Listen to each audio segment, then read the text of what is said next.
biografi ya, atau muqaddimah begitu kira-kira ya, tentang Umar bin Khattab radhiyallahu anhu. Ya, bagi yang tidak sempat mengikuti atau terlambat ya, silakan cek di YouTube ya, di Cinta Quran ya, ataupun saya sempat mengabadikan ya, mendokumentasikan, bisa dilihat insyaallah ya. Dan inilah hikmah tersendiri dari wabah corona ini ya.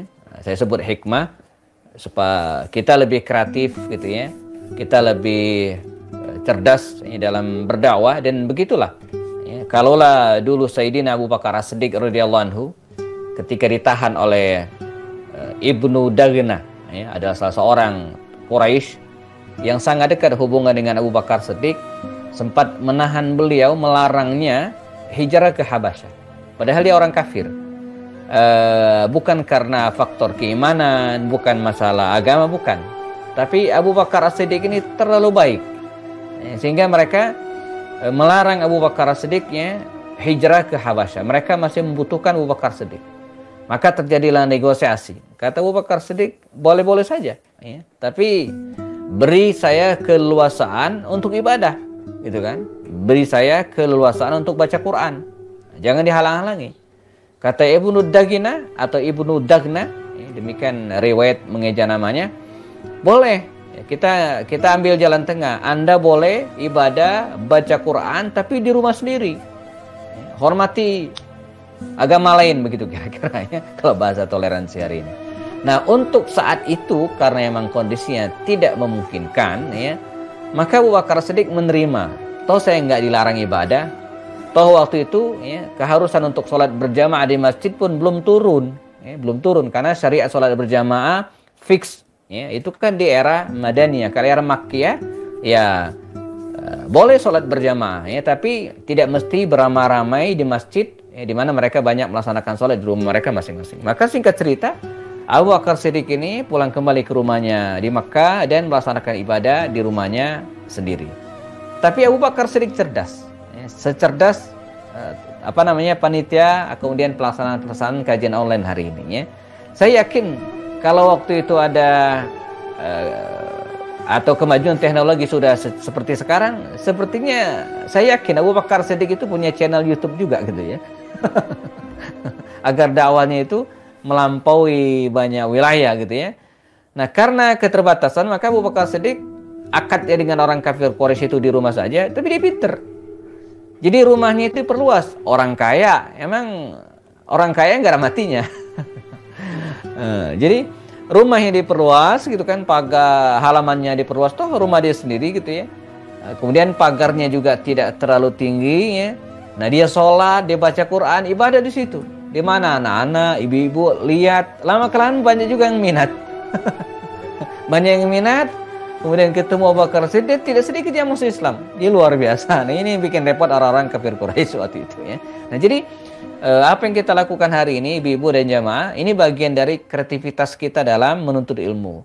Kreativitas kita dalam belajar ya, memanfaatkan media yang ada hari ini. Jadi tidak ada matinya gitu kan. Alhamdulillah ya kita diberikan berkah oleh Allah dengan kemajuan teknologi seperti sekarang ya. Saya nggak kebayang kalau corona ini 30 atau 40 tahun lalu ya, belum ada Zoom. Mungkin udah ada Zoom tapi saya nggak tahu ya. Saya kenal Zoom ya di masa pandemi ini ya. Sebelumnya saya nggak kenal Zoom ya. Belum ada, mungkin internet masih sangat terbatas ya. Tapi dengan kondisi seperti ini kita bisa kreatif, alhamdulillah ya. Umar bin Khattab. Ya, Umar bin Khattab. Kita pernah ceritakan pada edisi sebelumnya tentang keislamannya.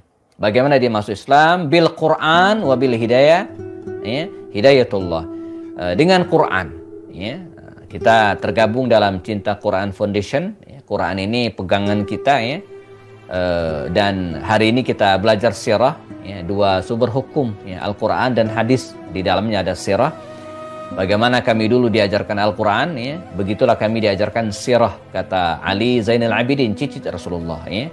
Bagaimana kami diajarkan Al-Quran, maka begitu kami diajarkan Al-Ghazawat, ya, serial kehidupan peperangan di masa Nabi. Nah, jadi Umar bin Khattab itu masuk Islam. Ya. Mendengar surat Taha dibacakan, lalu kemudian dia baca sendiri dan menghadap baginda Rasul memeluk Islam. Lalu apa yang kemudian dilakukan oleh Umar Khattab radhiyallahu anhu? Di era Makkiyah, ya, jamaah, dia menjadi pembela Islam. Al-Faruq, ya, pembeda antara al-haq dan batil. Komentar Khalid bin Walid ketika Umar masuk Islam itu, asbahat Makkatu ghaira Makkata qablaha. Nah, demikian kira-kira kata Khalid ibn Walid. Waktu itu masih kafir. Asbahat Makkatu, Mekah ini berubah. Ya. Ghaira Makkata qablaha. Tidak seperti Mekah sebelumnya. Maka Al-Faruq, pembeda. Jadi betul-betul berbeda ya, suasananya. Kata Abdullah bin Mas'ud, ya, kami ya, nyaris tidak berani sholat di depan Ka'bah. Hatta sampai Umar masuk Islam.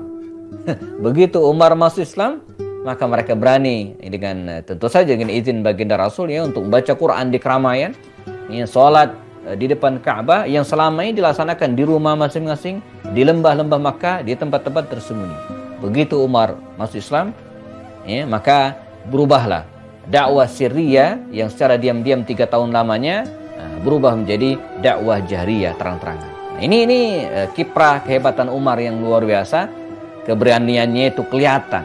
Ya, apa yang terlihat, apa yang ada dalam hatinya itu yang kemudian terlihat dalam zahirnya. Demikian komentar Abu Bakar Siddiq.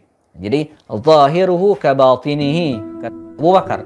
Zahirnya Umar itu ya itulah suasana batinnya, tidak bisa dibohongin ya.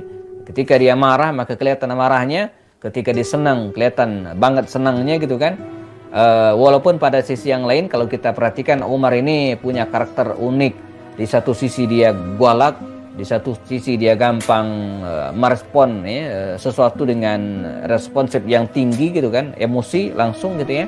Tapi pada saat yang sama kalau kita lihat cerita-cerita, Umar adalah seorang yang lembut, ya, seorang yang hatinya itu gampang terenyuh. Ya. Kata Abbas Mahmud Al-Aqad dalam kitabnya Abqariyatu Umar, ya, dia kisahkan bahwa di bawah mata Umar, ya, di bawahnya ini, ya, di sini, ya, ada bekas hitam min kasratil buka, ya, saking seringnya menangis. Ya. Jadi saking cengengnya Umar menangis tentu saja di keheningan malam. Ya, bertahajud dan kemudian bermunajat kepada Allah Subhanahu wa taala. Umar menjadi pembela kaum muslimin, ya, kaum muslimin yang tadinya diam-diam keislamannya, kemudian beramai-ramai ya, menunjukkan keislamannya bersama dengan Hamzah pada waktu itu. Kalau mereka keluar beriringan, kalau di sebelah kiri ada Hamzah, maka sebelah kanan ada Umar. Ya, menjadi pembela kaum muslimin. Sampai kemudian hijrah. Nah, kita akan teruskan. Umar hijrah ke Madinah Al-Munawwarah dengan sepenuh keberanian. Ya, kalau yang lain banyak yang hijrahnya diam-diam, banyak yang hijrahnya malam hari, ya, banyak yang hijrahnya sembunyi-sembunyi, tapi Umar tidak.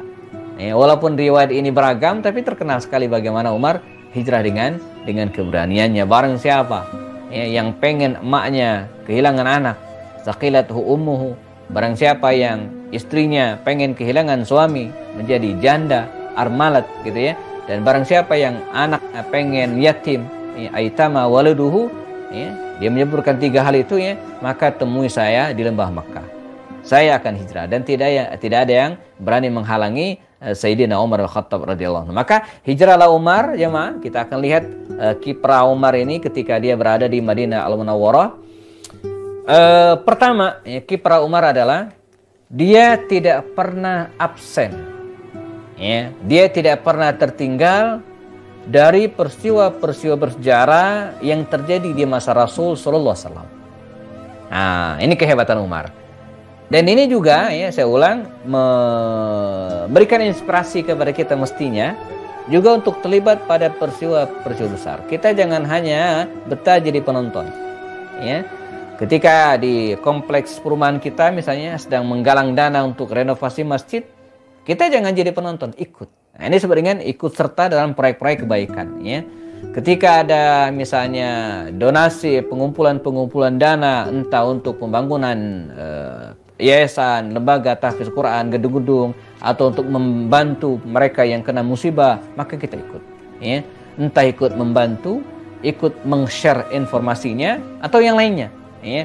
Jadi setiap kali ada proyek-proyek kebaikan, ya, maka kita upayakan jangan hanya jadi penonton. Omar tidak jadi penonton, beliau ikut.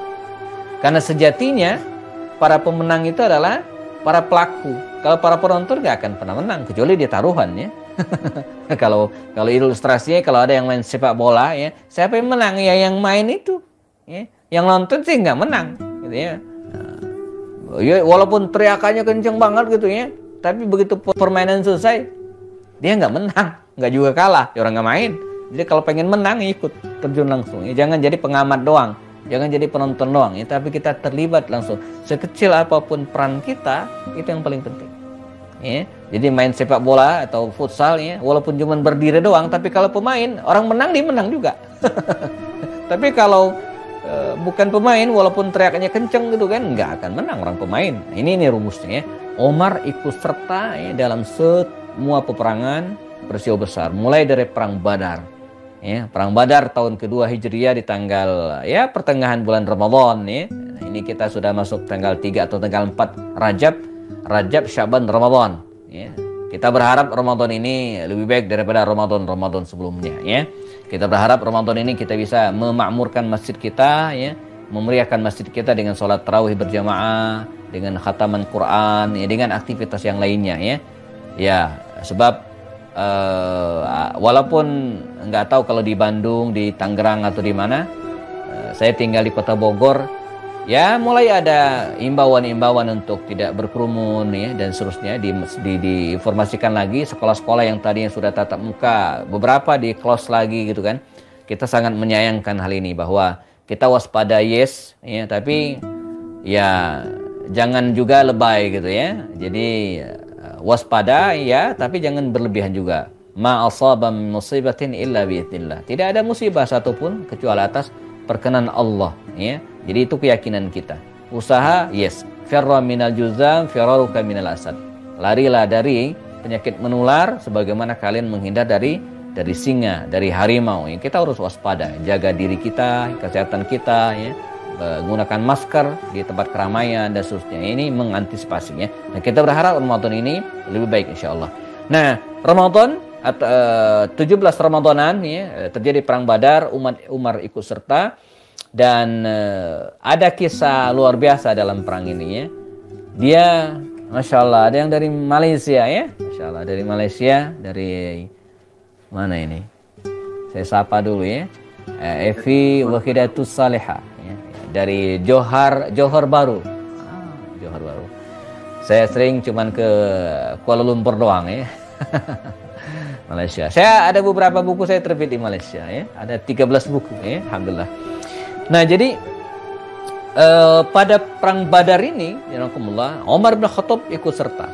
Apa yang menarik dari perang Badar, kemudian di mana Umar ikut juga, ya.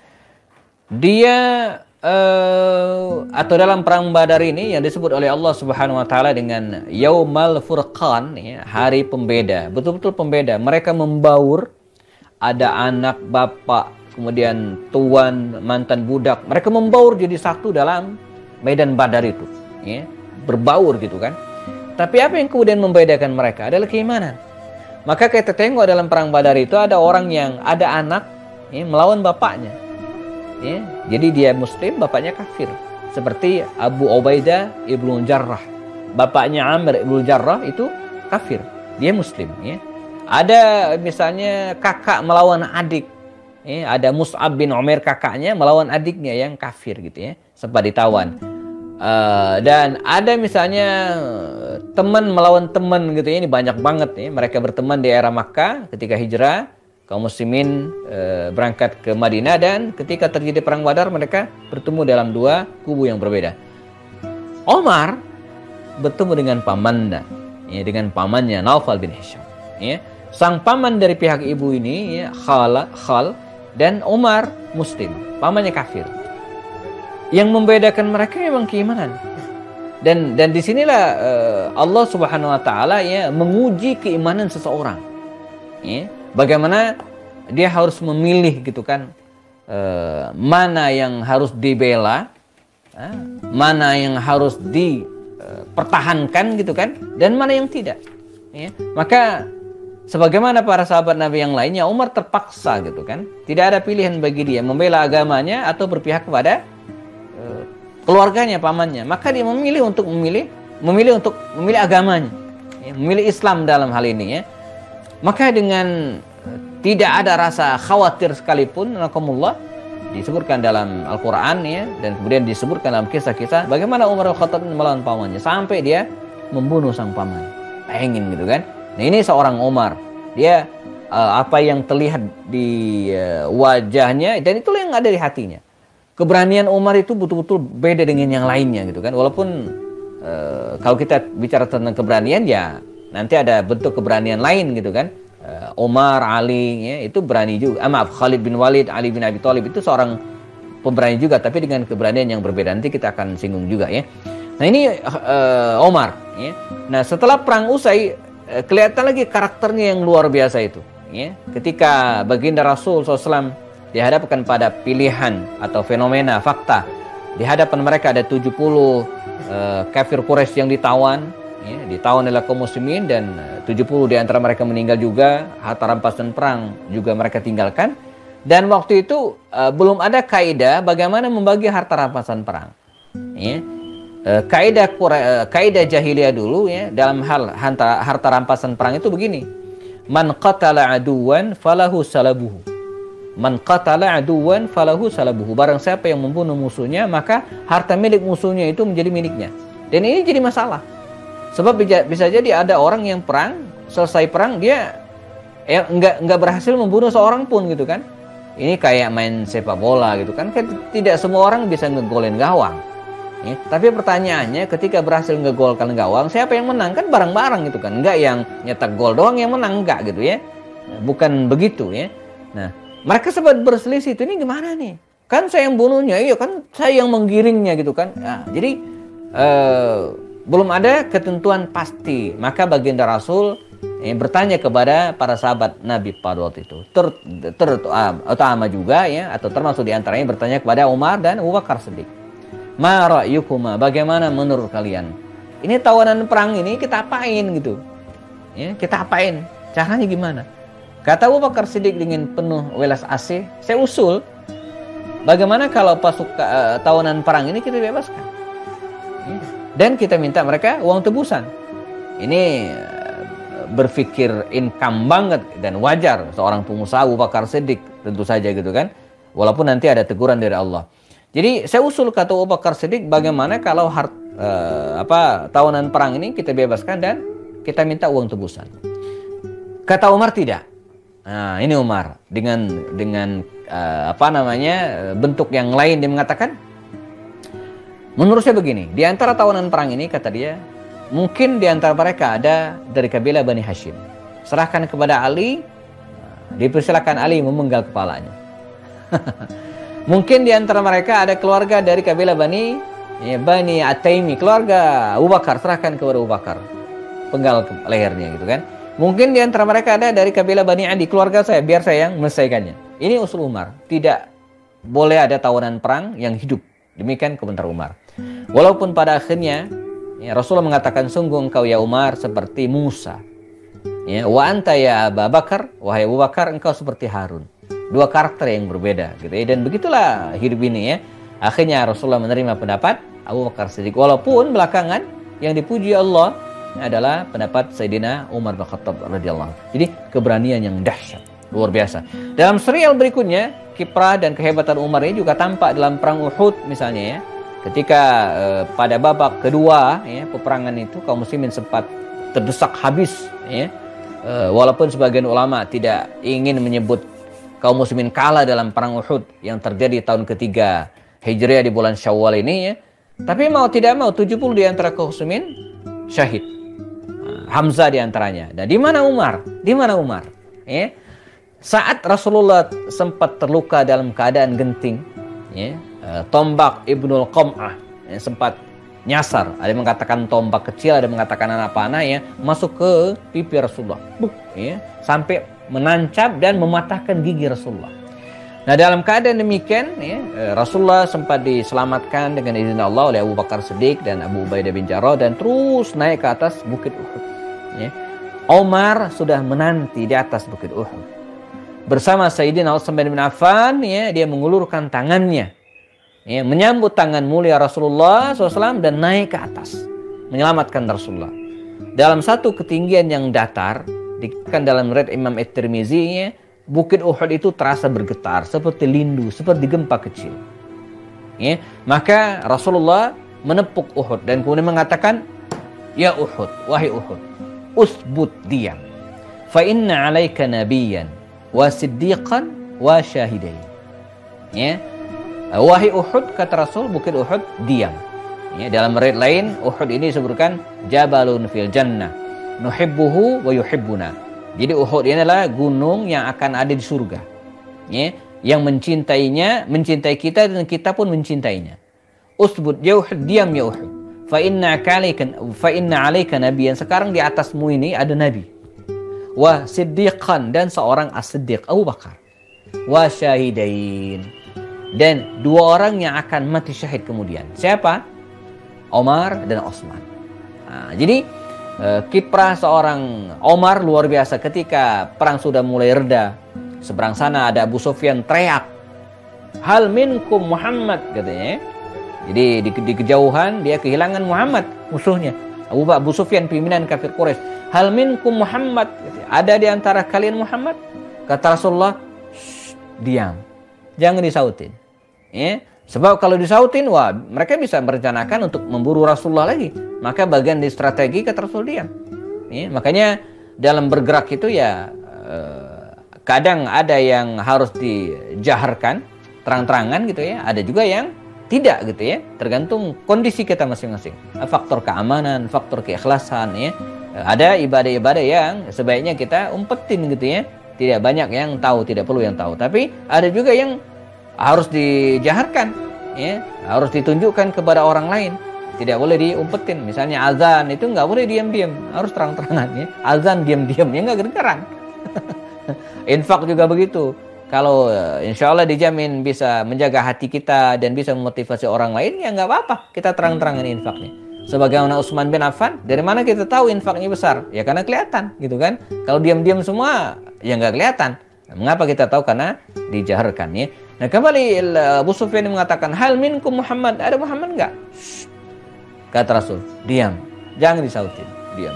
"Hal minkum Abu Bakar?" Adakah di antara kalian Abu Bakar? Kata Rasulullah. Kata Abu Sufyan, "Diam," kata Rasul. Terakhir, "Hal minkum Umar?" Ada Umar enggak? Kalau enggak ngomong berarti Umar udah mati. Kata Rasul, "Diam." Tapi Umar tidak kuat dia. Dia tidak bisa menahan dirinya. Kata dia, "Ada," katanya gitu kan. Dan semua yang kau sebutkan tadi ada semua katanya. Nabi tersenyum dan kemudian begitulah karakter seorang Umar. Nah sisanya jamaah rahimakumullah, Umar ikut semua ya, peristiwa-peristiwa bersejarah mendampingi Rasulullah. Perang Khandaq tahun ke-5 Hijriah di bulan Syawal dia ikut. Kemudian di akhir tahun ke-6 Sulhul Hudaybiyah, perjanjian Hudaybiyah ya, dia juga ikut serta. Lanjut kemudian perang Khaybar, semua peristiwa besar hatta sampai wafatnya Rasulullah SAW. Pada kisah wafatnya Rasulullah SAW ini juga luar biasa peran Umar. Kita bicara tentang kehebatan Umar bin Khattab. 12 Rabiul Awal di waktu duha di hari Senin, tufir Rasul. Rasul meninggal dunia di usia 63 tahun 4 hari. Kita tahu ya, ada sedikit keterlambatan dalam proses pemakaman Rasulullah. Beliau wafat di hari Senin duha. Ya. Kullama indama ishtadda duha. Ketika waktu duha itu semakin naik, ya, kala itulah Nabi wafat. Dia dimakamkan jamaah. Besoknya di Selasa, itu pun sudah masuk malam. Ketika cangkul para sahabat menggali makam yang mulia Rasulullah, kata Aisyah menuturkan, malam sudah tiba, cuaca sudah gelap. Jadi lebih dari 1 kali 24 jam jenazah Rasulullah belum dimakamkan. Mengapa? Ya, selain mereka ingin menuntaskan siapa pengganti Abu Bakar Siddiq, tapi yang lebih penting dari itu penyebabnya adalah karena mereka tidak percaya kalau Rasul ini wafat. Jadi gimana mau dimakamin coba? Orang percaya aja enggak. Dan itu bukan 1-2, mayoritas. Ya, jadi sebagian besar para sahabat enggak yakin kalau Nabi itu wafat. Termasuk diantaranya Umar. Ya, Umar ya ketika melihat orang berkerumun dan kemudian menyatakan Nabi wafat, dia berdiri dan kemudian Umar kan tinggi ya. Umar apalagi berdiri gitu ya, kelihatan. Kata dia apa? Ya ma'asyaran nas, wahai orang-orang. Ya, kata dia, Muhammad tidak meninggal. Muhammad tidak wafat. Saking dia tidak bisa menerima wafatnya Rasulullah. Kita kan begitu. Nauzubillah misalnya, atau ada di antara kita yang ada orang yang sangat kita sayangi, dekat dengan kita, tiba-tiba meninggal. Itu kayaknya enggak, dia masih hidup. Saya jamaah sekalian ya, di wabah corona tahun lalu ya, 2021, sempat kehilangan orang-orang yang sangat dekat dengan saya. Teman mengisi training ya, gantian mengisi ta'lim ya di Bogor ya. Dan seger, buger, usianya ada yang di bawah saya 1 atau 2 tahun gitu kan. Dan qadar Allah gitu kan, ini takdir Allah, meninggal dunia di luar dugaan kita semua. Itu walaupun sudah berbilang sebulan 2 bulan dia meninggal, kita masih merasa dia hidup ya. Nah, itu teman kita yang kita anggap dekat, apalagi ini Rasulullah yang betul-betul bagi para sahabat ada segalanya ya. Tempat mereka menumpahkan segala cinta, tentu saja setelah Allah Subhanahu wa taala mencintai ya, Rasulullah lebih dari mereka mencintai diri mereka sendiri. Sehingga ketika ada mengatakan Rasulullah meninggal dunia, mereka tidak bisa menerima. La, kata Umar, tidak. Muhammad SAW tidak meninggal dunia. Dia cuma pergi sebentar. Pergi kama dzahaba Musa. Sebagaimana Musa dulu pergi Bukit Tursina gitu kan. 40 hari lamanya. Ya. Setelah itu kemudian dia akan pulang. Ya, Nabi akan pulang dan akan memenggal leher orang yang mengatakan dia meninggal dunia. Bagaimana gak serem juga gitu ya. Ini Umar. Saking cintanya dengan Rasulullah, dia tidak bisa menerima. Tapi begitulah Allah melengkapi kehidupan Rasulullah dan para sahabat dengan sosok-sosok yang lain. Maka adalah Abu Bakar Siddiq yang punya karakter berbeda, menyeruak di antara keramaian, masuk ke dalam kamar Rasulullah, kamar Aisyah tentu saja. Dibuka wajah Rasulullah, dilihat, dicium wajah Rasulullah dan fix. Tufiyar Rasul, Nabi meninggal dunia. Maka dengan segala ketawaduan, Abu Bakar keluar dan kemudian di hadapan khalayak ramai dia mengatakan, ya ma'syaran nas, wahai kaum muslimin, ya ma'syarul muslimin, katanya. Dia menyampaikan dengan pelan ya. Abu Bakar Siddiq kan kalau dari dari suara dia lebih pelan daripada Umar. Tapi justru itu yang membuat orang terdiam semua. Kata Abu Bakar Siddiq, man kana ya'budu Muhammadan fa inna Muhammadan qad mat. Siapa yang menyembah Muhammad, katanya, maka Muhammad telah meninggal dunia. Ya. Dan barang siapa yang ya'budullah, menyembah Allah, fa innallaha hayyun la yamut. Allah tidak mati dan tetap hidup. Lalu Abu Bakar As-Siddiq membaca firman Allah dalam surat Ali Imran, wa ma Muhammadun illa rasulun qad khalat min qablihi rusul afa immata au qutilan qalabtum ala aqabikum. Muhammad tidak melainkan seorang manusia ya. Muhammadun ya, adalah manusia yang juga bisa meninggal sebagaimana nabi-nabi sebelumnya. Afa in mata, kalau dia meninggal, apakah kalian akan kembali ke agama nenek moyang kalian? Maka Umar mendengar kalimat ini, dia mengatakan seolah-olah ayat ini baru turun gitu kan. Padahal ayat itu turun tahun ketiga Hijriah, udah lama ya, sudah ya 7 tahun yang lalu ayat itu turun dan sering dibaca oleh Rasulullah dalam sholat-sholat. Tapi Umar merasakan seperti ayat ini baru turun. Makanya disitulah pentingnya kita jamaah membaca Al-Quran. Jadi membaca Al-Quran itu bukan seperti kita baca novel. Baca novel sekali khatam simpan selesai. Al-Quran tidak. Walaupun sudah khatam berkali-kali, tidak kemudian mencukupkan diri kita untuk baca Al-Quran. Tetap harus dibaca, diulang-ulang. Ya, karena Al-Quran itu adalah tazkirah. Al-Quran itu adalah zikra, peringatan gitu ya bagi kita. Ya, mungkin sekali baca kita enggak ngeh, 2 kali baca beda rasanya. Maka wa ma Muhammadun illa rasulun ya, surat Ali Imran ini turun pasca perang Uhud tahun ketiga Hijriah. Udah lama, Nabi wafat tahun ke-11, udah lebih 7 tahun yang lalu. Tapi Umar merasakan ayat ini baru turun. Ini ya, menjelaskan tentang Rasulullah SAW. Maka dia duduk ternyuh Umar bin Khattab dan menerima kenyataan tersebut. Ya, pada akhirnya Rasulullah meninggal dunia walaupun mereka tetap masih mencintai Rasulullah SAW ya. Abu Bakar Siddiq jadi khalifah. Bagaimana peran Umar di masa pemerintahan Abu Bakar Siddiq? Ini seperti perpaduan yang sangat unik dan menarik. Abu Bakar seorang yang lembut, dikenal demikian, mislah Harun kata Rasulullah, seperti Harun. Ya. Umar ini orang yang tegas, orang yang galak. Sebuah perpaduan yang luar biasa. Mereka bisa menjaga keseimbangan. Ya. Suatu saat Umar keras, Abu Bakar lembut. Tapi kadang-kadang juga sebaliknya gitu kan. Umar agak lembut gitu kan, tapi Abu Bakar dengan tegas. Saya akan ambil beberapa contoh misalnya. Ketika Abu Bakar Siddiq harus menghadapi orang-orang murtad, dan ini PR terbesar Abu Bakar Siddiq ketika menjadi khalifah. Ketika Abu Bakar Siddiq menjadi khalifah jamaah, di antara PR-nya, tantangan Abu Bakar adalah beliau harus menghadapi murtadin, orang-orang murtad. Ada sosok misalnya siapa? Malik bin Nuwairah, Tulaihah bin Khuwailid. Ada yang sangat keras itu, ada namanya Musailamah al-Kadzab. Musailamah al-Kadzab, ya. Maka menghadapi orang-orang seperti ini, ya, Abu Bakar Siddiq bermusyawarah. Apa yang kita lakukan? Kata Abu Bakar Siddiq, ya. Jadi kalau dipetakan orang-orang murtad pada waktu itu terbagi 3. Pertama, ada orang murtad yang tidak mau sholat, tapi mau bayar zakat. Ada orang yang mau bayar zakat, kagak mau sholat. Ya. Tapi yang ketiga ada orang yang nggak mau zakat, nggak mau sholat. Nah yang ketiga clear itu. Nggak mau sholat, nggak mau zakat, bikin ajaran baru gitu kan, udah ini sesat menyesatkan gitu ya. Maka diperangilah Musailamah al-Kadzab, karena yang sesat. Dia menyatakan diri sebagai nabi, menyatakan diri sebagai pemimpin, dan ada ajaran baru. Dia nerima wahyu, katanya. Udah, dia nggak ada toleransi, jelas. Ya, perangi ya. Kalau ketemu diminta untuk bertaubat, ya kalau tidak ya maka harus hukum gitu ya, karena dia hukumannya murtad gitu kan. Nah yang kedua, ada orang yang ini terjadi perbedaan. Ada orang yang mau sholat tapi nggak mau bayar zakat. Ya. Misalnya ada sosok Malik bin Nuwairah, ketika ditangkap oleh Khalid bin Walid dan kemudian diadili. Kata Khalid bin Walid, ya Malik bin Nuwairah namanya. Dulu anak buahnya Musailamah al-Kadzab. Ma ra'yuka ya anis salat? Bagaimana menurutmu tentang sholat? Mau sholat nggak? Kata Malik ini, in amartumuni bis sholati usalli. Katanya kalau kalian minta saya sholat, ya saya sholat. Artinya dia tetap mau sholat. Ya. Wa maz zakah, kata Khalid. Bagaimana dengan zakat?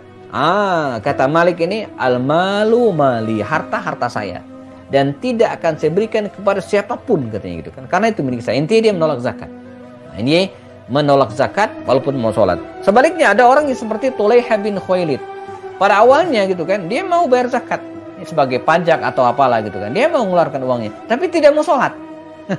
Nah, menghadapi dua yang terakhir ini, para sahabat berbeda pendapat. Umar, kita cerita tentang Umar. Umar karena dia punya sifat yang welas asli juga dalam dirinya, itu mengatakan kepada Abu Bakar, ya Abu Bakar, Musailamah al-Kadzab clear lah, kita perangilah, berangkatkan pasukan dan kemudian ya, kita tangkap dia. Kalau nggak mau nyerah, maka perangi. Karena sudah murtad dan meresahkan, gitu ya. Nah, ada pun yang dua tipe ini, nggak mau sholat dan mau bayar zakat, atau sebaliknya, ya, seperti Malik bin Nuwairah tadi, dia mau sholat tapi nggak mau bayar zakat. Kata Umar, janganlah diperangi, janganlah dibunuh, ya. Kita ampuni, ya, nggak usah diperangi, intinya demikian. Nah, di sini pendapat keduanya berbeda dan saling melengkapi. Kata Abu Bakar Siddiq dengan penuh ketegasan, tidak. Saya tidak ingin ada orang yang memisahkan sholat dan zakat. Fa inna sholata muqaranatul zakat. Karena sholat itu temannya zakat. Aqimus shalah wa atuz zakat. Demikian banyak ayat, hadis-hadis selalu menggandengkan antara sholat dan zakat. Saya tidak ingin ada orang yang memisahkan sholat, mau sholat, dan zakat, dan tidak mau berzakat. Maka Umar pun mengalah ataupun menerima keputusan tersebut, dan belakangan mereka mengakui bahwa keputusan Abu Bakar adalah yang benar. Nah ini dalam kasus ini pendapat Abu Bakar yang diterima. Tapi dalam kasus yang lain justru pendapatnya Umar yang diterima. Jadi betul-betul saling melengkapi. Misalnya dalam hal wakaf. Jadi suatu saat di masa pemerintahan Abu Bakar Siddiq jamaah, ada seorang laki-laki menghadap Abu Bakar, khalifah. Ya Khalifatul Rasulillah. Tidak jauh dari Masjid Nabawi ini ada tanah, lahan nganggur, nggak ada yang garap. Boya izinkan saya untuk menggarapnya, kata laki-laki ini. Ya. Kata Abu Bakar Siddiq, itu tanah wakaf, bukan milik saya. Walaupun nggak ada yang garap, kosong, ya, nganggur, tapi itu tanah wakaf. Ya. Jadi milik kaum muslimin, waqfun lil muslimin. Jadi kalau Anda pengen memilikinya, pengen menggarapnya, ya harus izin dulu dengan mereka. Nggak bisa saya putuskan. Untuk itu, kata Abu Bakar Siddiq memberikan solusi. Nih, ya, saya kasih lembaran nih. Ente datang ke beberapa toko. Minta tanda tangan dan persetujuan dari mereka. Utsman bin Affan, Abdurrahman bin Auf, Talha bin Ubaidillah, dan beberapa tokoh terkenal pada itu. Jangan lupa Umar. Anda mintain pendapat juga. Jangan lupa, jangan abaikan. Dan ingat, Umar itu yang menentukan. Kata Abu Bakar Siddiq, ya. Utsman boleh setuju, Abdurrahman boleh setuju, Talha boleh setuju, saya boleh setuju. Tapi kalau Umar setuju maka nggak boleh.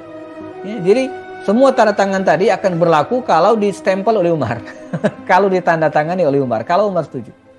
Maka laki-laki ini datang ketemu dengan beberapa orang. Abu Bakar Siddiq tanda tangan, setuju. Utsman setuju. Abdurrahman bin Auf setuju. Talha, udah berapa orang setuju semua. Maka terakhir dia datang ketemu Umar. Ya Umar, begini, ya, saya mengajukan diri untuk menggarap lahan kosong tak jauh dari Masjid An-Nabawi di Madinah. Dan itu milik kaum muslimin, wakaf. Kata Abu Bakar Siddiq. Ya, saya harus minta pendapat beberapa orang. Dan saya sudah lakukan. Nah, tinggal Anda nih yang belum. Ya. Nah, sesuai pesan Abu Bakar Siddiq, Anda ini kuncinya. Kalau Anda setuju, maka yang lain berlaku tanda tangannya. Tapi kalau Anda tidak setuju, ya sudah dianulir semua. Maka Umar mengambil lembaran tersebut, wa mazzaqahu, dan dirobek. Laki-laki itu heran. Umar, itu ada tanda tangan Abu Bakar, Utsman, dan yang lainnya, kenapa Anda robek? Saya tidak setuju. Sesuai pesan Khalifah Abu Bakar, ya. Kalau saya tidak setuju, maka yang lain kan tanda tangannya tidak berlaku. Demikian Umar. Datang laki-laki ini menghadap Abu Bakar. Ya Abu Bakar, sebenarnya yang jadi khalifah itu Anda atau Umar? Anda atau Umar?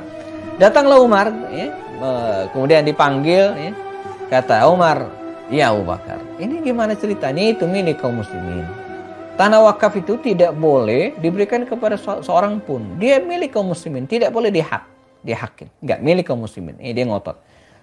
Kata Abu Bakar Siddiq, Anda benar ya Umar. Dari awal, kata Abu Bakar Siddiq, saya sudah yakin yang pantas jadi khalifah itu Anda, bukan saya. Kata Abu Bakar Siddiq, penuh tawadhu. Kata Umar kemudian mengatakan, tidak. Sungguh saya tidak salah memilih Anda sebagai khalifah. Jadi santai banget, mereka berbeda pendapat. Makanya kalau kita bicara tentang perbedaan pendapat jamaah, maka kita harus sikapi dengan bijak, dengan arif, ya. Apalagi kita di Indonesia ini terdiri dari berbagai suku, berbagai ormas gitu kan, berbagai latar belakang. Sangat mungkin terjadi perbedaan pendapat. Tapi perbedaan pendapat itu harus kita jaga, jangan sampai, ya, menjadi konflik berkepanjangan. Baik perbedaan pendapat dalam hal, ya, ibadah, sholat, puasa, ada perbedaan pendapatnya gitu kan, atau dalam hal muamalah, atau bahkan dalam hal, ya, pilih apalagi. Jadi begini, kalau berbeda pendapat dalam hal-hal fikih saja, fikih gitu kan, kita boleh. Berbeda pendapat dalam hal-hal sholat yang sifatnya furu'iyah diperkenankan, apalagi kalau ada perbedaan politik, wah boleh banget gitu kan, sah. Jangan sampai merusak persaudaraan di antara umat Islam sendiri. Beda pilihan politik. Pemilu itu hanya salah satu momentum saja yang kemudian jangan membuat kita berpecah. Selesai gitu kan. Bahwa kita punya pilihan, orang lain punya pilihan, kita beristihad dengan pilihan kita, selesai, silakan, itu pilihan. Tapi tidak membuat kita harus berpecah. Dalam hal ini, ya. Baik, Umar, ya, bersama Abu Bakar Siddiq pada masanya menjadi semacam penyeimbang, ya, sehingga Abu Bakar Siddiq dengan izin Allah tentu saja bisa melewati fase-fase yang sangat menegangkan tersebutnya. Nah, ketika Abu Bakar Siddiq wafat, jamaahkumullah, Abu Bakar Siddiq meninggal dunia, maka Umar jadi khalifah. Ya, kita ingat cerita bagaimana jelang wafatnya ketika sakit, Abu Bakar Siddiq manggil beberapa orang secara bergantian. Dipanggil Abdurrahman, Utsman, yang 5-6 orang dipanggil, tokoh-tokoh yang masih hidup pada waktu itu, dan tanya, siapa kira-kira yang pantas jadi khalifah setelah saya? Ya, bagaimana kalau dengan si fulan? Bagaimana kalau si fulan? Nah, dari diskusi terbatas tersebut, kemudian bismillah dengan istihadnya, Abu Bakar memanggil Utsman. Ya Utsman, ta'ala kemari. Ya, uktub li wasiatan, tulis surat wasiat. Rasanya saya tidak lama lagi akan meninggal dunia, kata Abu Bakar Siddiq. tulis surat wasiat. Fa kataba Utsman. Utsman kemudian mengambil pulpen, ya, alat tulislah pada waktu itu, dan kataba, menulis. Bismillahirrahmanirrahim. Kalau Abu Bakar As-Siddiq meninggal dunia, maka yang menjadi khalifah adalah, belum selesai kalimat Abu Bakar Siddiq ini ditulis, Abu Bakar Siddiq pingsan. Pluk, pingsan. Tidak sadarkan diri. Gitu ya. Maka Utsman segera menulis di lembaran tersebut. Tulisannya apa? Umar bin Khattab. Dan ketika Abu Bakar Siddiq siuman, sadar, dia bertanya, "Ya Utsman, apakah Anda sudah menulis nama seseorang?" "Sudah," kata Utsman. "Siapa?" "Umar." Itu yang saya maksud. Kita sepakat. Makanya surat wasiat tersebut disimpan, dan ketika Abu Bakar Siddiq meninggal dunia, dibacakan surat tersebut. Dan aklamasi, sepakat setuju, tanpa pemilu, Umar menjadi khalifah. Awalnya ada rasa khawatir di antara kaum muslimin. Umar belum jadi khalifah aja gitu kan, udah dominasinya kuat, pemberani. Ini luar biasa. Apalagi jadi khalifah. Wah, ini bisa ditekan gitu ya, otoriter kalau bahasa politik hari ini ya. Tapi tidak. Salah satu hal yang dilakukan Umar ketika menjadi khalifah adalah mengganti, mengubah, mengkondisikan karakternya yang tadi bualak gitu kan, menjadi sebaliknya. Maka dalam masa pemerintahan Umar itu luar biasa. Dalam bentangan sejarah tidak bisa dinafikan Umar seorang negarawan yang sangat sukses dalam berbagai aspek gitu kan, dalam pembangunan, dalam menegakkan keadilan, ya, dalam menyejahterakan masyarakat, dalam memperluas wilayah Islam paling besar di masa pemerintahan Khalifah Rasyidin adalah Umar. Ya. Jadi dia bisa menyesuaikan diri. Maka dalam banyak riwayat, misalnya ada seorang ibu yang pernah suatu saat ada anak-anak muda, para jomblo. Ya. Ada yang jomblo di sini? Jombloan ya, datang menghadap Umar. "Ya Khalifah, mbok ya ada aturan mahar. Jadi kami ini mau menikah, tapi para akhwat, para muslimah, para gadis itu minta mahar gede sekali. Mbok ya dibatasin," kata para jomblo ini. Maka Umar segera mengumumkan di Masjid Nabawi. Kata Umar bin Khattab, begini, menimbang, ya, mengamati dan memutuskan, kata Umar bin Khattab, berdasarkan laporan anak muda ya, bahwa para wanita, para akhwat itu maharnya gede. Nah, karena itu saya batasin, kata Umar. Tidak boleh seorang wanita yang dilamar mengajukan mahar lebih dari 400 dirham. 400 dirham. Ya. 400 dirham. 1 dirham itu kira-kira 1/4 dinar. 1 dinar itu kira-kira seharga seekor kambing. Jadi kalau kambing harganya 3 juta, berarti 1 dirham harganya 1/4-nya. Berarti sekitar 750.000 1 dirham kali 400. Ya, 400 dirham. Jadi lumayan juga gitu kan, hasilnya ya. Nah, dibatasi, tidak boleh lebih dari ini, kata Umar bin Khattab. Maka angkat tangan seorang wanita, udah tua, mak-mak. Emang di mana mak-mak emang nggak bisa dilawan emang ya. The power of mak-mak ya. Makanya daripada pusing-pusing teman-teman yang berkecimpung di dunia politik ya, ini mak-mak ini betul-betul menjadi kekuatan tersendiri. Maka angkat tangan seorang mak-mak. Umar katanya kan. Enggak, ini enggak bisa. Ya, Anda salah. Tidak ada kepastian dalam Al-Quran dalam pembatasan harta mahar. Nabi juga tidak pernah batasin. Bahwa aisarahuna maharan, orang yang wanita paling bagus adalah yang paling muda. Ya, maharnya iya, tapi mudah bukan murah. Mudah itu kan relatif gitu ya. Jadi inti apa? Dia tidak setuju kalau mahar itu dibatasi. Umar merenung. Dan kemudian mengatakan, kata Umar apa? Astaghfirullahaladzim. Astaghfirullah. Dia beristighfar. Sadaqat imra'ah wa akhta'ar rajul. Wanita ini benar, Umar yang salah. Jadi keputusan Umar dianulir, disangkal oleh seorang ibu. Gitu kan? Dan dia menerima. Luar biasa gitu kan? Makanya dalam membuat keputusan itu kita perlu memperhatikan keinginan rakyat. Ya, bukan hanya keinginan konglomerat dalam level apapun gitu kan. Itu harus rakyat itu harus diutamakan. Seorang ibu tua gitu kan. Ya, pendapatnya diterima oleh Umar dan diabaikan tuntutan anak-anak muda tadi itu gitu ya. Karena dia benar, standarnya ada kebenaran gitu kan. Jadi bukan standarnya banyak yang minta apa enggak gitu kan, tapi standar kebenaran ya. Dan itulah Umar. Ya. Dan pada masa Umar bin Khattab banyak sekali hal-hal baru. Ini mungkin sebagai pelengkap, ya. Ijtihad baru.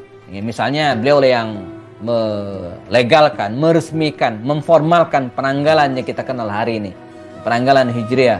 Ya waktu itu mereka sudah pakai emang, ya. Di masa Nabi juga mereka sudah menggunakan penanggalan ini, tapi belum diformalkan, belum diresmikan. Tahun satunya nggak ada.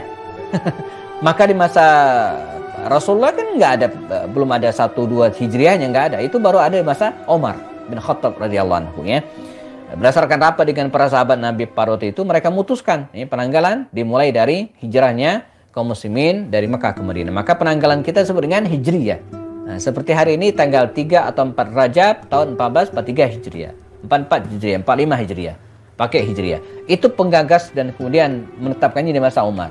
Di masa Umar juga jazakumullah, ya, dalam hal salat tarawih berjamaah. Nah, ini juga kalau mau di bid'ah ya bid'ah gitu, ya. Di masa Rasulullah, di masa Abu Bakar Siddiq, salat tarawih itu enggak dilaksanakan secara berjamaah, sendiri-sendiri. Kecuali 3 hari di masa Rasul, sisanya sendiri-sendiri. Di masa Umar, begitu Umar masuk ke masjid, dia lihat orang salatnya sendiri-sendiri. Kalaupun berjamaah ya dikit jamaahnya, ada yang berdua dengan temannya, di pojok sana ada yang salat. Wah, kata Umar, ini kenapa tidak dikumpulin dalam satu jamaah? Maka dikumpulkan dalam satu jamaah, dipanggil Ubay bin Ka'ab sebagai imam. Wa ni'matul bid'ah hadhihi, kata Umar. Nah, ini bid'ah yang paling enak. Bid'ah yang paling bagus gitu, ya. Maka sejak saat itu sampai sekarang Ramadan kita sholat tarawihnya berjamaah di masjid. Sebelumnya enggak. Nah, ini ijtihad seorang Umar bin Khattab radhiyallahu. Dan banyak yang lainnya. Ini misalnya menetapkan hukum, memastikan keadilan seadil-adilnya, ya. Pernah datang seorang Kristen Koptik, ya, Nasrani Qibti, datang menghadap Umar dari Mesir, jalan menuju ke Madinah. Laporan, Umar, saya dizalimi, katanya. Saya dizalimi. Ada apa, kata Umar? Saya lomba pacuan kuda di Mesir. Ya, di Mesir. Saya menang. Menang. Tapi salah seorang pemain atau kemudian yang ikut lomba itu ada putra khalifah. Putra gubernur, ya. Amr bin As waktu itu jadi gubernur Mesir, ya. Ada putra gubernur Amr bin As, dia tidak terima kalau dia kalah. Dipecutlah, saya lihat bekas di masa kira-kira demikian. Saya tidak terima. Laporan kepada Umar. Maka Umar segera mengirimkan kurir memanggil anak gubernur beserta dengan gubernurnya ke Madinah Al-Munawwarah dan dihadapkan. Kata Umar kepada anak gubernur, kenal orang ini? Ya. Apa yang Anda lakukan? Dia tidak bisa mengelak. Betul, dia sudah memukul laki-laki ini, ya. Maka Umar segera mengulurkan tongkatnya, diberikan tongkat ini kepada laki-laki Nasrani ini, Kristen Koptik ini. Idrib, pukullah dia. Ya. Idrib ibn al-akramin kama darabaka. Pukullah dia sebagaimana dia memukul Anda dulu. Maka dipukullah, ya, anak gubernur ini, ya, anak Amr bin As ini, ya, sebagaimana dia memukul laki-laki ini, ya. Dan tidak hanya cukup di situ keadilan Umar. Umar kemudian menyodorkan kembali tongkat kepada laki-laki Kristen ini. Kata dia apa? Pukul juga gubernurnya Amr bin As. Karena posisi dan jabatan Amr bin As sebagai gubernur lah, maka anaknya berani sewenang-wenang seperti itu. Kata laki-laki ini, la ya Umar, tidak ya Umar. Syafaitu, istafaitu, sudah biar, cukup gitu kan. Cukup, ya. Kata Umar bersabda kepada Amr bin As, ya Amr bin As, mata ista'batubun nasa walaqad waladathum ummahatuhum ahrar. Amr, sejak kapan Anda memperbudak manusia sementara mereka dilahirkan oleh ibu mereka dalam keadaan merdeka? Ini nggak boleh, ini melanggar HAM, ya. Karena itu kemudian menjadi wasilah, menjadi gerbang bagi Kristen Koptik ini memeluk Islam. Dengan keadilan, dengan akhlak. Dan ini pelajaran bagi kita. Makanya alhamdulillah, ya, dakwah itu ya dengan akhlak. Perilaku kita harus kita perhatikan, ya. Bulian orang lain jangan dilawan dengan bulian juga. Banyak yang nanya ke saya, Ustadz, ya, di Twitter, internet, ya, banyak ustadz kita dijuluki macam-macam. Apakah kita boleh juga membalasnya dengan kalimat-kalimat yang buruk juga? Nggak boleh. Tetap dengan kalimat-kalimat thayyibah. Nggak boleh gitu, ya. Jadi Ada Ustadz Hilmi Firdaus yang juga aktif di Twitter dan Instagram. Teman-teman mungkin ada yang kenal. Saya belajar banyak dari beliau ya. Ketika ada makian, bulian, terus dia santai aja. Bahkan dia lawan dengan candaan gitu kan. Apalagi di zaman sekarang ya. Kalau ketika orang membuli, mengatakan yang buruk-buruk, kita balas. Yang kita nggak masuk penjara, kita yang masuk penjara gitu kan. Jadi betul-betul harus waspada ya. Balas dengan kebaikan. Hal jazaul ihsani illal ihsan. Pada akhirnya tidak ada balasan kebaikan juga kecuali kebaikan juga. Umar bin Khattab memerintah dengan izin Allah sampai pada usia atau pada tahun 23 Hijriah, diangkat menjadi khalifah tahun 13, meninggal tahun 23 Hijriah. Ya, jadi total 10 tahun. 2 periode. Kalau hitungan jabatan hari ini ya, meletakkan pondasi kejayaan peradaban Islam yang luar biasa ya. Kekuasaan Islam sudah merambah seluruh wilayah Syam. Al-Aqsa sudah dibebaskan di masa Umar. Mesir juga sudah tunduk kepada kaum muslimin ya. Sampai dia mengatakan geleng-geleng kepala. Sudah ya. Saya khawatir kekuasaan kita yang terlalu luas ini ya tidak bisa saya jaga. Bahkan kepada Ali bin Abi Thalib dia mengatakan, wallah demi Allah, seandainya ada di Irak sana ada keledai yang terpleset gitu kan, saya khawatir saya ditanya oleh Allah SWT mengapa tidak menyiapkan jalannya. Begitu sebuah bentuk pertanggungjawaban dari seorang Khalifah Umar bin Khattab. Dia wafat jamaah ya, sesuai dengan doanya. Ini sebagai penutup. Umar ya, pernah berdoa dan doanya ini diketahui oleh anaknya Hafsah. Apa doa Umar? Ya, Allahumma ya Allah, kata Umar bin Khattab ya. Amitni ma wafatkanna saya. Ya. Fi sabilika, di jalanmu. Dia pengen mati syahid. Ya, dia pengen mati syahid. Fi madinati rasulika, tapi di kotamu Madinah. Ala yadi rajulin, di tangan seorang laki-laki yang tidak sujud kepadamu. Artinya non muslim. Ini doa Umar 3. Pengen mati syahid, wafat di Madinah, dibunuh non muslim. Kata anaknya Hafsah, ya abati, wahai ayah, kalau doamu itu aneh. Kalau pengen mati syahid, kenapa di Madinah? Madinah kan aman, tentram, gitu kan? Kalau pengen mati syahid, pergi ke sana tuh. Pergi ke Syam, ke Yarmouk, atau kemudian ke Persia yang sedang dilanda perang melawan orang kafir, gitu ya. Jadi, aneh gitu doanya. Pengen mati, tapi meninggal di Madinah. Dan ini juga sesuai dengan pesan Rasulullah. Barang siapa yang pengen mati di Madinah, wafat di Madinah, kata Rasulnya, maka berharaplah. Gitu kan. Ini syahidun lahu, saya akan menjadi saksi baginya, kata Rasul. Dia pengen wafat di Madinah dalam keadaan mati syahid dan dibunuh non muslim. Qadarallah, Allah mewujudkan doanya. Di hari Rabu akhir bulan Zulhijjah di tahun 23 Hijriah, seorang tawanan perang yang dalam proses rehabilitasi mental gitu kan. Ya, dia stres gitu kan. Yang tadinya tentara perang Persia ditawan dan kemudian jadi tawanan, jadi budak, dia stres luar biasa, masih dalam tahap rehabilitasi gitu kan. Tapi nggak dikurung memang ya, dia bebas berkeliaran, tapi dalam proses gitu ya. Namanya Abu Lu'lu Al-Fairuz atau Al-Fairuz Abu Lu'lu namanya ya.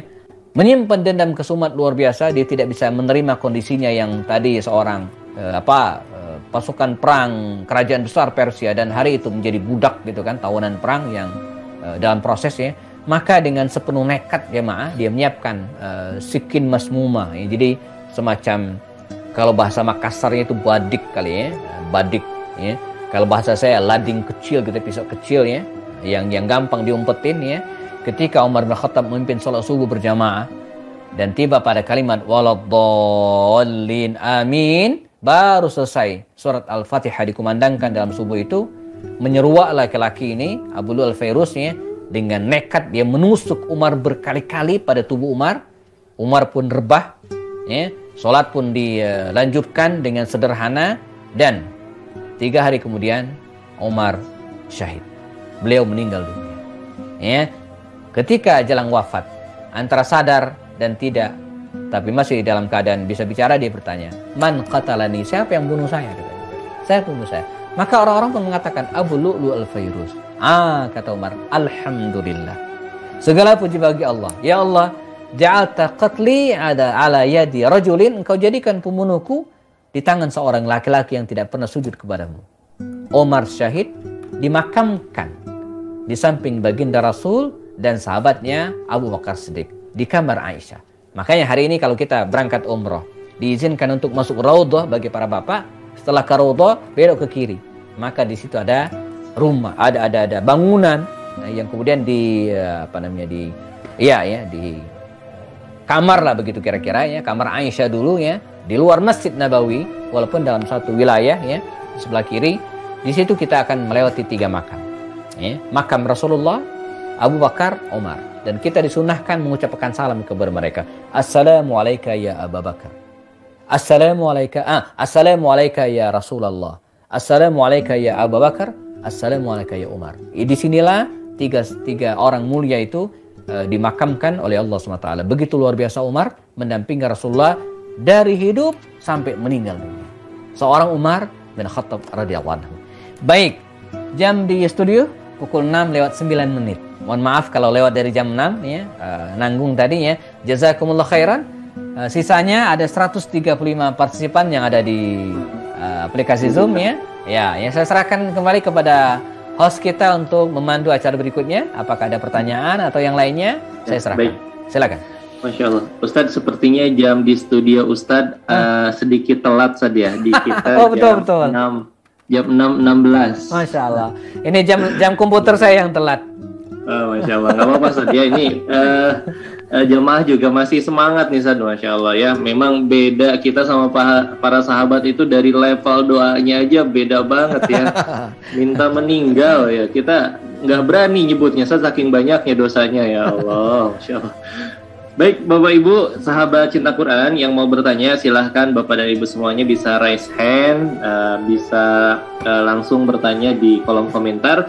Dan sambil Bapak Ibu ngetik, sambil Bapak Ibu berpikir kira-kira pertanyaannya apa, nah Bapak dan Ibu semuanya, dan juga Ustadz Nisan mohon doa restunya Ustadz ya.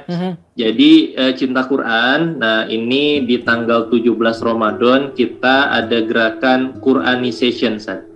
Jadi bergerak hapus buta aksara Quran. Jadi yang data terakhir itu dari Dewan Masjid Indonesia, ada 65% masyarakat Muslim Indonesia tidak bisa baca Quran.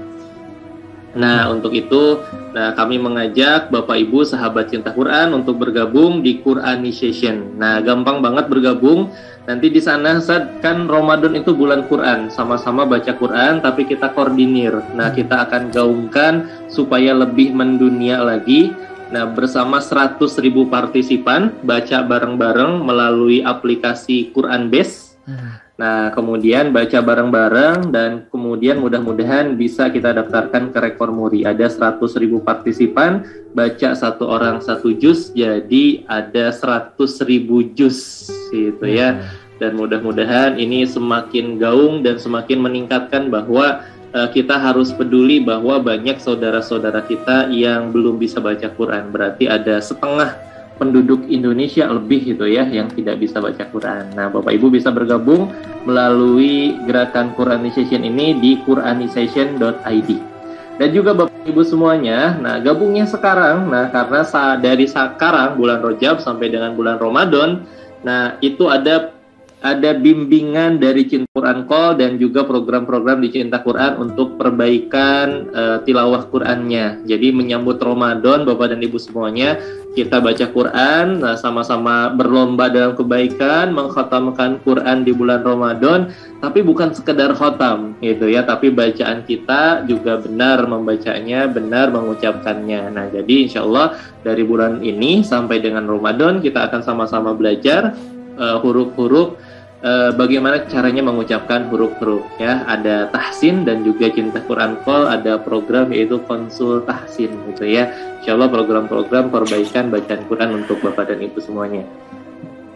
Nah, baik Bapak dan Ibu, nah alhamdulillah nih udah ada di Instagramnya Ustadz Happy ya. Nah, ada tentang keluarga Umar bin Khattab di Instagram. Nah, itu bisa diklik, atau Instagramnya Ustadz Happy Andi Bastoni. Yang ini Bapak Ibu bisa follow kegiatan beliau dan silahkan hunting nih beliau nih ngisi di mana lagi gitu ya, Masya Allah ya.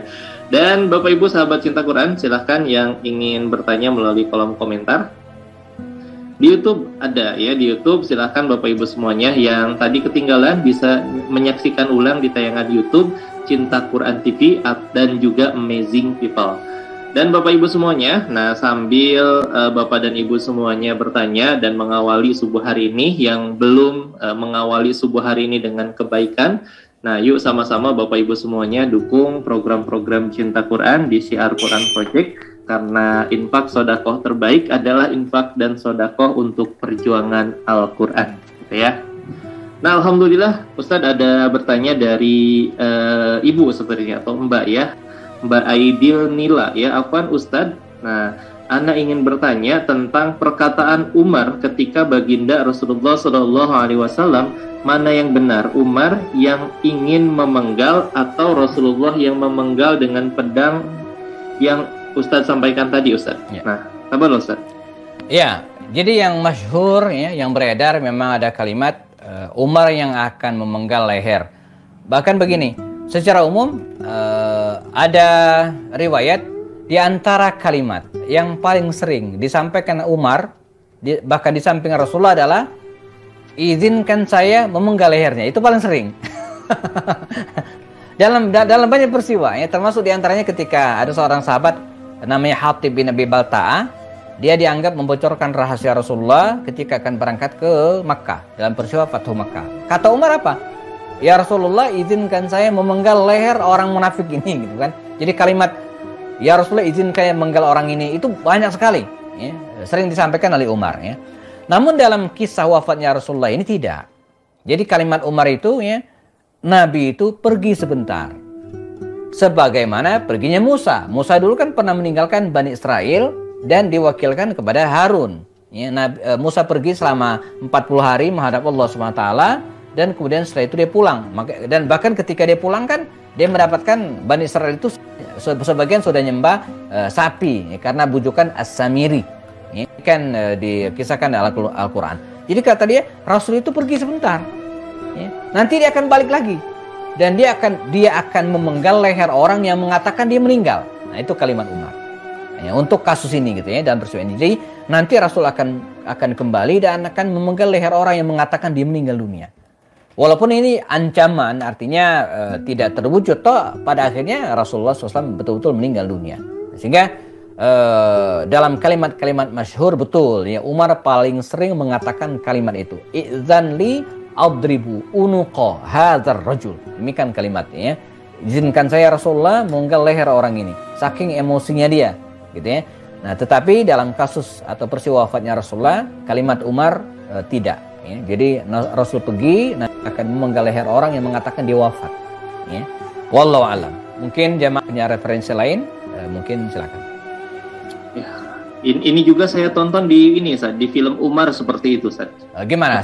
Seperti kalimat saya tadi atau enggak? Ya, seperti kalimat ini Ustaz, yang Ibu Nadila ini. Siapa yang mengatakan Rasulullah itu wafat, nah aku penggal lehernya. Jadi Umar yang mengatakan itu? Iya, Ustaz.